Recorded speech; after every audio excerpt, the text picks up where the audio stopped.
Captain Vera stood at the observation deck of Station Harmony, watching the twin suns of the Zephyr system paint the metal corridors in golden light. Her tall frame cast a long shadow across the polished floor, and her hand rested on the ceremonial blade at her hip. As a member of the Zephyrian Defense Corps, she had earned her rank through years of combat training and tactical excellence. Her purple skin bore the ritual scars of a warrior, and her silver hair was braided in the traditional style of her people. Today marked the second anniversary of her sister Anna's wedding, and Vera still could not understand the choice her sister had made. Anna appeared in the doorway behind her, moving with the fluid grace that all Zephyrians possessed. Her younger sister shared the same purple skin and silver hair, but Anna's face held a softness that Vera had never managed to develop. Where Vera was sharp angles and controlled aggression, Anna was gentle curves and quiet strength. "He is in the garden again," Anna said, joining Vera at the window. "Ben says the earth flowers are finally starting to bloom." Vera turned to look at her sister. "Anna, I must ask again. Why him? You could have chosen any warrior from our people. Commander Rax has asked for your hand 3 times. Captain Zeth would give his life for you. Yet you chose a human who spends his days playing in the dirt." Anna smiled, the expression transforming her face. "Ben does not play in the dirt, sister. He creates life from it. He brings beauty where there was none before." "That is not an answer," Vera said, frustration creeping into her voice. "Our father was General Kost, hero of the Rim Wars. Our mother died fighting the Skarn invasion. We come from a line of warriors, Anna. What will your children be? What will they learn from a man who has never held a weapon?" Through the transparent aluminum window, they could see the station's central garden. Ben Wilson knelt among the flower beds, his brown hair falling across his forehead as he worked. He was tall for a human, though still shorter than most Zephyrian males, and his movements were careful and precise. His skin was pale compared to the deep purples and blues of the station's other inhabitants, and his clothes were always simple and clean. "Watch him work," Anna said softly. "See how his hands move. Notice how he chooses exactly where to place each seed, how he measures the distance between plants. Ben does nothing without purpose, Vera. Nothing at all." Vera watched her brother-in-law tend his plants. She had to admit there was something methodical about his approach, but she saw no warrior spirit in it. Ben never raised his voice, never showed anger, never demonstrated the aggressive confidence that Zephyrian culture valued. When other males challenged him, which happened frequently in the early days of his marriage to Anna, Ben would simply walk away. The station gossips called him weak. Some called him coward. "Remember last month?" Vera continued. "During the Feast of Blades, when Lieutenant Voss challenged him to ritual combat over that comment about human weakness?" "I remember," Anna said. Ben refused the challenge. He apologized to Voss, bowed his head, and walked away. Every Zephyrian on the station saw it. How can you respect a man who will not defend his honor? Anna was quiet for a long moment, watching her husband work among the flowers. "Did you know that Ben has never told me what he did before we met?" Vera frowned. "What do you mean?" "When I ask about his past, about his work, about his family on Earth, he changes the subject. He is kind about it, gentle, but he never answers. The human embassy has no records of him before he arrived here 2 years ago. His identification papers are legitimate, but they only go back 3 years. You think he is hiding something dangerous?" Vera asked, her hand instinctively moving toward her weapon. "No," Anna said quickly. "Not dangerous to us. But Ben carries something heavy, sister. I see it in his eyes sometimes, when he thinks no one is watching. There is a sadness there, and something else. Something that makes me think he understands more about strength than either of us realize." In the garden below, Ben stood and brushed the soil from his hands.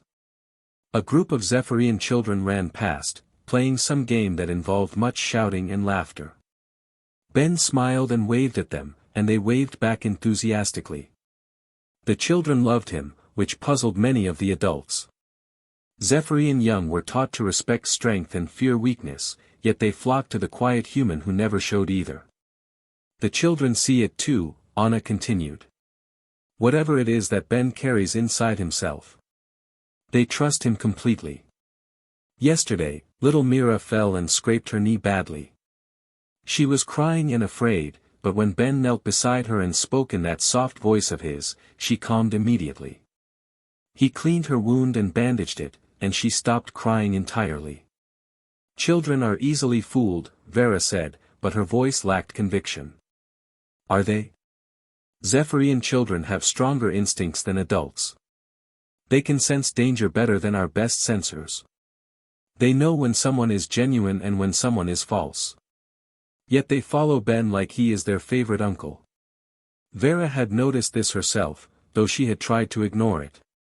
The station's children, who normally showed proper respect and distance to adults, seemed to gravitate toward Ben. They would interrupt his gardening to tell him about their day, ask him questions about Earth, or simply sit quietly beside him while he worked. Ben never seemed annoyed by these interruptions. He would stop whatever he was doing and give them his complete attention. There is something else, Anna said. Have you noticed how Ben moves? He moves like a human, Vera replied. Slowly, carefully. No, sister. Think about it. When Ben enters a room, he always positions himself near the exit. When we eat in the dining hall, he sits with his back to the wall. When we walk through the station corridors, he unconsciously maps every intersection, every security door, every emergency panel. Vera had not noticed these things, but as Anna described them, she realized her sister was right. Ben did seem to have an unusual awareness of his surroundings for a civilian gardener. And his hands, Anna continued. Ben's hands never shake, never hesitate. When he works in the garden, when he cooks, when he repairs broken equipment, his movements are absolutely precise. I have watched soldiers who cannot match that level of control. Down in the garden, Ben had moved to a section where he was training climbing vines to grow up a trellis structure. His movements were indeed precise, Vera realized. Every tie, every cut, every adjustment was made with the confidence of someone who knew exactly what he was doing. Perhaps he was a technician, Vera suggested. Or an engineer. That would explain the precision. Perhaps, Anna agreed. But technicians do not usually have calluses on their knuckles. Engineers do not typically have a scar on their throat that looks like it came from a blade. Vera stared at her sister. You have seen these things. I am married to him, Vera. Of course I have seen them. Ben has scars, sister. Not many, but the ones he has tell stories. There is one on his left shoulder that looks like a projectile wound. Another on his ribs that could only come from a blade. And sometimes, late at night when he thinks I am asleep, Ben stands at our window and watches the stars with an expression I cannot read. The two sisters stood in comfortable silence, watching Ben work among his plants. Vera found herself paying closer attention to his movements, trying to see what Anna saw. There was something deliberate about the way he positioned himself, she realized. Even alone in the garden, Ben maintained what military training would call situational awareness. Why do you tell me this? Vera asked finally. Because you are my sister, and you worry about me. Because I want you to understand that Ben is not what he appears to be. He chooses to be gentle, Vera. He chooses to be quiet. But choice implies alternatives. What do you think he was? Vera asked. Anna was quiet for a long moment. I think Ben was something that required him to hurt people. I think he was very good at it, and I think it cost him more than he could bear. I think he came here looking for peace, for a way to create instead of destroy. And I think he found that with me. Before Vera could respond, an alarm sounded through the station. Not the sharp, urgent tone of a combat alert, but the lower, steady sound that indicated a scheduled drill. Both sisters automatically straightened, their military training taking over. In the garden below, Ben looked up at the sound of the alarm. For just a moment, his entire posture changed. His casual, relaxed stance became something else entirely. Something ready. Something dangerous. Then, as quickly as it had appeared, the change was gone, and Ben returned to his plants as if nothing had happened. But Vera had seen it, and in that instant, she understood what her sister meant. Ben Wilson was not what he appeared to be. The gentle gardener, the quiet husband, the man who walked away from challenges carried something sleeping inside him. Something that had responded to the alarm with reflexes that no civilian should possess. "Anna," Vera said quietly. "Yes, sister. I think I am beginning to understand." Anna smiled and placed a hand on Vera's arm. "Ben makes me happy, Vera. He makes me feel safe in ways that have nothing to do with weapons or fighting. He loves me completely, and he would do anything to protect me. That is all I need to know." The alarm stopped, and the normal sounds of the station resumed. In the garden, Ben continued his work, but Vera found herself watching him with new eyes. Whatever secrets he carried, whatever past he had left behind, Ben Wilson had found his peace on Station Harmony. But peace, Vera knew, was not the same thing as helplessness. And sometimes, she thought, the most dangerous people were the ones who chose to appear harmless. The Festival of Stars came to Station Harmony once every 3 years, when the twin suns aligned perfectly with the ancient Zephyrian homeworld. The celebration lasted for 7 days, and tradition demanded that the military forces reduce their presence to honor the peace that the festival represented.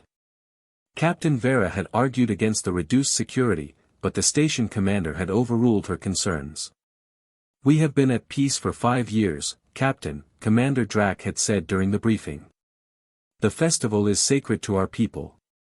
We will not dishonor it with excessive military presence." Vera stood now in the central plaza, watching families gather for the evening celebration. Colorful banners hung between the support columns, and the air smelled of traditional festival foods. Children ran between the stalls, their laughter echoing through the massive space.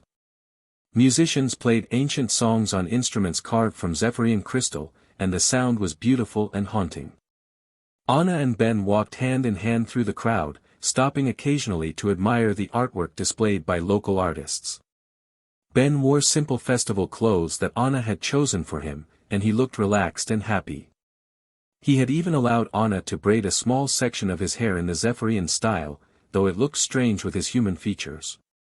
"They make a good couple," said Lieutenant Tam, appearing beside Vera. The young officer was one of the few who had never mocked Anna's choice of husband. "Ben seems different during festivals. More open." Vera nodded, though she kept scanning the crowd out of habit. "Anna says he enjoys the music.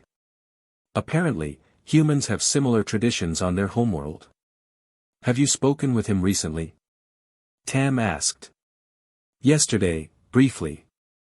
Anna invited me to dinner, and Ben cooked. He is surprisingly skilled in the kitchen." Vera paused, remembering the meal. "He asked about my work, about the security arrangements for the festival. His questions were intelligent, more detailed than I expected." "What kind of questions?" "He wanted to know about patrol schedules, sensor coverage, emergency protocols. When I asked why he was interested, he said he worried about Anna's safety during large gatherings. It seemed reasonable at the time." Tam frowned. "Those are not the kind of questions a gardener would normally ask." Before Vera could respond, her communication device chirped with an urgent message. She read the display and felt her blood turn cold. "What is it?" Tam asked, seeing her expression. "Long-range sensors have detected a fleet approaching the system. Unknown configuration, but they are not responding to our identification requests." Vera's training took over immediately. "Sound the alert. Get all civilians to the emergency shelters. Contact the defense fleet and tell them to return immediately. The defense fleet is 3 hours away at minimum," Tam said, his voice tight with concern. "Then we hold until they arrive." Vera was already moving toward the command center. Execute Emergency Protocol 7. Lock down all critical systems and prepare for possible boarding action. The festival music stopped abruptly as emergency alarms began sounding throughout the station. The cheerful atmosphere transformed instantly into controlled panic as families gathered their children and moved toward the designated shelter areas. Zephyrian discipline showed as people organized themselves quickly and efficiently, but Vera could see the fear in their eyes. In the plaza below, Anna and Ben had stopped walking. While the Zephyrians around them moved with practiced emergency procedures, Ben stood perfectly still, his head tilted as if listening to something no one else could hear. Anna tugged at his arm, trying to guide him toward the nearest shelter, but Ben did not move. Vera reached the command center as the first reports came in from the perimeter sensors. 6 vessels, heavily armed, moving in perfect formation. No identification signals, no response to communication attempts. Their approach vector was calculated to avoid the automated defense platforms until the last possible moment. "Pirates," said Chief Technician Ross, his 4 arms working frantically at multiple control stations. "Configuration matches the Crimson Fleet. They are known for boarding actions and hostage situations. How long until they reach us?" Vera asked. 18 minutes at current speed. Vera felt her stomach drop. 18 minutes to prepare for an assault by one of the most ruthless pirate organizations in the sector. The station's security force numbered only 23 personnel, and most of them were lightly armed guards, not combat troops. "Seal all critical areas," she ordered. "Activate emergency shields around the power core and life support systems. Send a distress signal on all frequencies."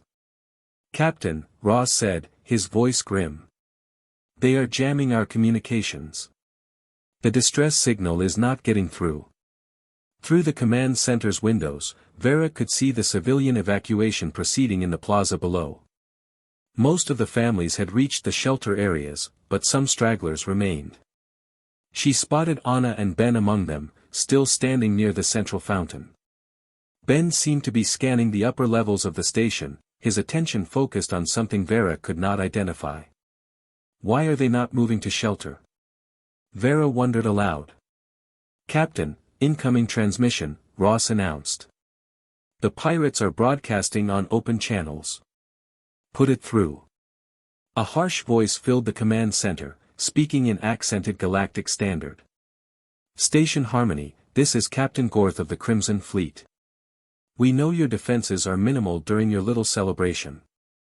Surrender now and prepare for boarding. We want your cargo manifests, your defense codes, and your cooperation. Resist us and we will take what we want anyway, but it will be much more unpleasant for everyone involved." Vera keyed the response channel.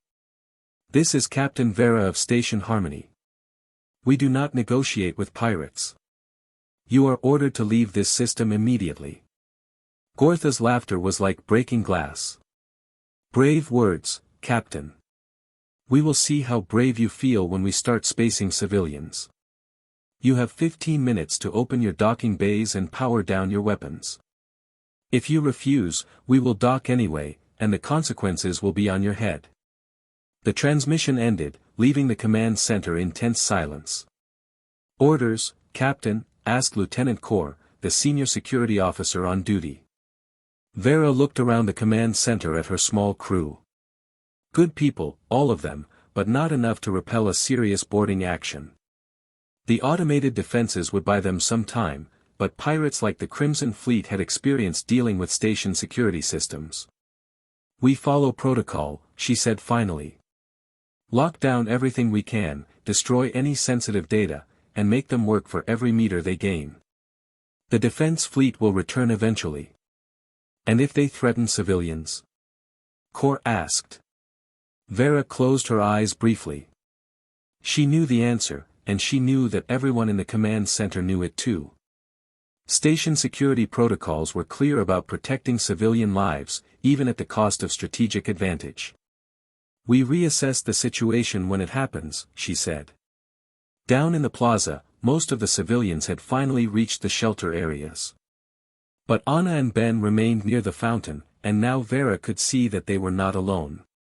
Several other people had not made it to safety either, including a group of children who seemed separated from their families. They clustered around Anna, who was speaking to them in calm, reassuring tones. Ben stood slightly apart from the group, and from her position in the command center, Vera could see that his entire posture had changed. The relaxed, casual stance of the peaceful gardener was gone, replaced by something alert and ready. His hands hung loose at his sides, but there was tension in his shoulders that spoke of coiled energy. "Captain," Ross called out. "They are docking at Port 7. Multiple signatures, looks like at least 30 individuals in combat armor." "Seal that section," Vera ordered. "Route all available security to intercept." "Captain, we have another problem," Lieutenant Kaur said, checking his tactical display. "They sent a second team to the civilian areas. They are moving toward the plaza." Vera's heart sank. A diversionary force in the plaza while the main assault went for the command center. Classic pirate tactics, designed to split the defenders and create panic among the civilians. She looked down at the plaza again and saw Ben's head turn toward one of the access corridors, as if he had heard something approaching. How did he hear that, she wondered aloud. The pirates were still several levels away from the plaza, moving through maintenance passages to avoid the main security checkpoints. "Captain, we are losing contact with security teams 2 and 3, Ross reported. "The pirates are advancing faster than expected. Pull back to defensive positions around the command center," Vera ordered. "We cannot stop them in the corridors, but we can make them pay for every level they take." As if summoned by her words, the sound of energy weapons echoed through the station's metal walls. The battle had begun, and Vera knew with sick certainty that her small security force would not be able to hold for long. In the plaza below, the first pirates appeared at the access points, moving in practiced formation. They wore black combat armor marked with the red skull emblem of the Crimson Fleet, and their weapons were military grade. Anna pulled the children closer to her, shielding them with her body. But Ben stepped forward, placing himself between the approaching pirates and the group of civilians. His movement was fluid and controlled, nothing like the careful, deliberate motions Vera had observed in the garden. This was something else entirely. The lead pirate, a massive Thraxian with ritual scars covering his visible skin, gestured with his weapon for the civilians to move toward the center of the plaza. When Anna hesitated, he shouted something in his harsh native language and raised his weapon threateningly. Ben spoke then, his voice carrying clearly across the plaza despite its quiet tone. "There are children here. Let them go to their families." The Thraxian turned his attention to Ben, and even from the command center, Vera could see his contemptuous smile. "Humans," he said in heavily accented standard. "Always so concerned about others. Do not worry, soft one. We will take good care of them." Ben did not respond, but Vera noticed that his hands had moved slightly, his fingers spreading in a way that looked almost casual. Almost. The Thraxian pirate captain stepped closer to the group of civilians huddled around Anna. His massive frame cast a shadow over the children, and his scarred face showed the cruel amusement of someone who enjoyed causing fear. Behind him, 6 more pirates spread out across the plaza, their weapons trained on the frightened families.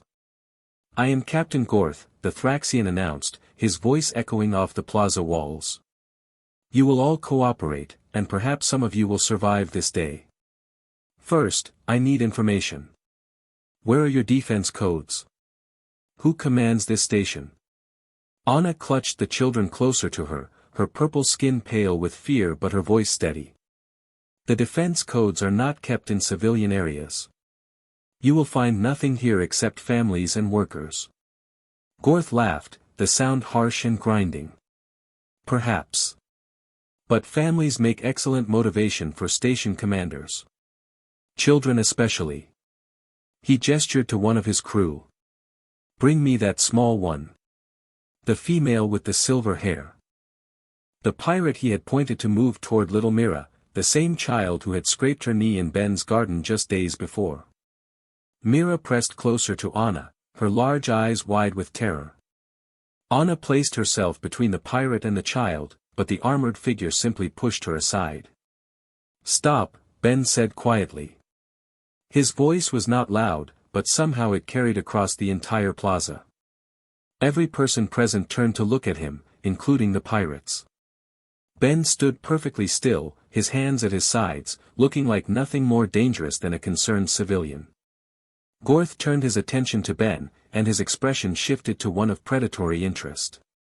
"The human speaks. How touching. Tell me, soft one, do you think you can protect these people?" "Let the children go," Ben repeated, his tone unchanged. "Take what you want from the station, but let the children go to safety." "No," Gorth said simply. "I think we will keep them. They make such excellent leverage." He nodded to his subordinate. "Take the girl." The pirate reached for Mira again, and Anna tried to shield the child with her body. But Ben moved then, stepping forward with a fluidity that seemed impossible for someone who had appeared so still moments before. He placed his hand on the pirate's armored wrist, and spoke in the same quiet voice. "I asked you to stop."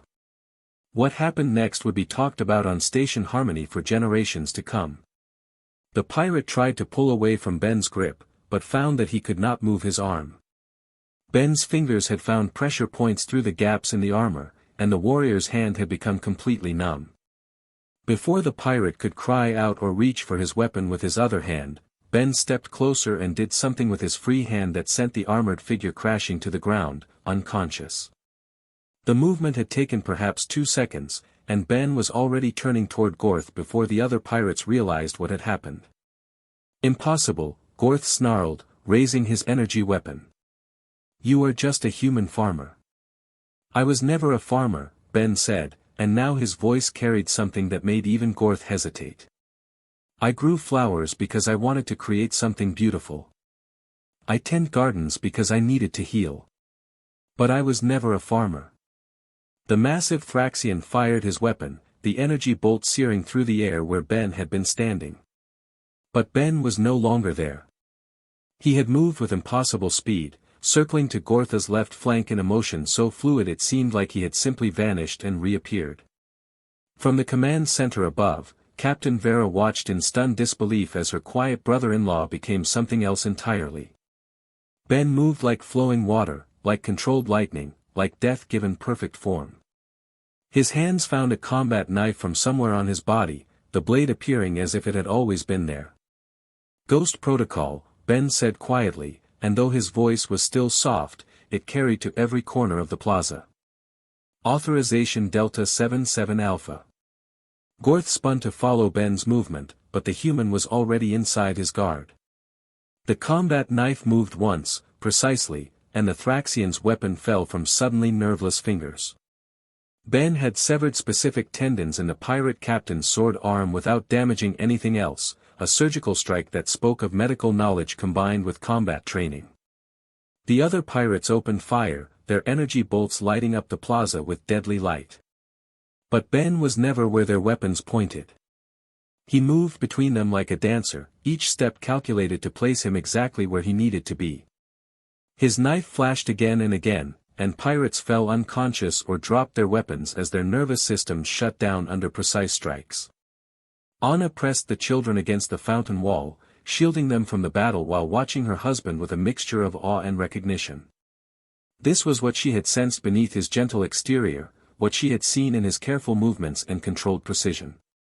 Ben was not learning to be dangerous, he was learning to be gentle despite being the most dangerous person she had ever seen. Within 30 seconds, 5 of the 7 pirates lay unconscious or incapacitated on the plaza floor. Only Gorth remained standing, clutching his disabled arm and backing toward one of the access corridors. Ben followed him with unhurried steps, his knife held low and ready. "What are you?" Gorth gasped, his arrogance replaced by genuine fear. "Someone who wanted to forget," Ben replied. "Someone who tried very hard to leave the killing behind. Someone you should not have threatened." Gorth lunged forward in a desperate attempt to grapple with the smaller human, using his size and natural Thraxian strength. But Ben simply was not there when the massive arms closed around empty air. Instead, he was behind Gorth, and the combat knife found the precise nerve cluster at the base of the Thraxian's skull. Gorth collapsed like a felled tree, unconscious but alive. The plaza fell silent except for the gentle splash of the fountain and the quiet sobs of frightened children. Ben stood among the fallen pirates, his breathing calm and controlled, no trace of exertion visible despite the incredible display of combat skill. "Ben," Anna said softly, rising from where she had been protecting the children. He turned to her, and Anna saw that his eyes held the same sadness she had noticed before, but deeper now. "I am sorry you had to see that," he said. "I promised myself I would never fight again." Anna walked to him slowly, her hands extended. "Give me the knife," she said gently. Ben looked down at the blade in his hand as if he had forgotten it was there. He placed it carefully in Anna's palm, and she closed her fingers around it. "You saved the children," she said. "You saved all of us." "I broke my promise," Ben replied. "I swore I would never hurt anyone again." "You kept a more important promise," Anna told him. "You protected your family." From the command center, Captain Vera spoke into her communication device with a voice filled with wonder. "All security teams, the plaza is secure. The civilian threat has been neutralized. Send medical teams for the unconscious pirates." Lieutenant Tam appeared beside her, having witnessed the entire encounter through the observation windows. "Captain, what exactly did we just see?" Vera looked down at Ben, who was now kneeling beside the children and speaking to them in soothing tones, checking each one for injuries with gentle hands. The same hands that had just disabled 7 armed pirates with surgical precision. "We saw why humans earned their place in the galactic community," she said finally. "We saw why other species fear them, and why others respect them. We saw someone who chose to be gentle because he understands exactly what violence costs." Reports began flowing in from other parts of the station. The remaining pirates, leaderless and demoralized after losing contact with their assault team, had surrendered to station security. The boarding action had failed completely, and the Crimson Fleet vessels were already withdrawing from the system rather than face the returning defense fleet. But in the plaza, a different kind of victory was taking place. Ben Wilson, former Ghost Division operative, had found his way back from the darkness that had driven him to seek peace among strangers. Not by abandoning his gentleness, but by understanding that sometimes protection required strength, and love sometimes demanded violence. Anna helped him to his feet, and they stood together surrounded by grateful families and safe children. The festival banners still hung overhead, and the music would play again, but everything had changed. Not because the station had been attacked, but because they had all seen what lay beneath the surface of a quiet man who grew flowers and tended gardens. "Will you stay?" Anna asked him quietly. Ben looked around the plaza, at the people he had protected, at the life he had built on Station Harmony. "If you will have me," he said. "All of me." "All of you," Anna confirmed, taking his hand. "The gardener, the husband, the protector. All of you." Captain Vera made her way down to the plaza as the medical teams arrived to tend to the unconscious pirates. She approached her sister and brother-in-law slowly, uncertain what to say to a man who had just redefined her understanding of strength. "Ben," she said finally. "Thank you." He nodded to her with the same quiet respect he had always shown.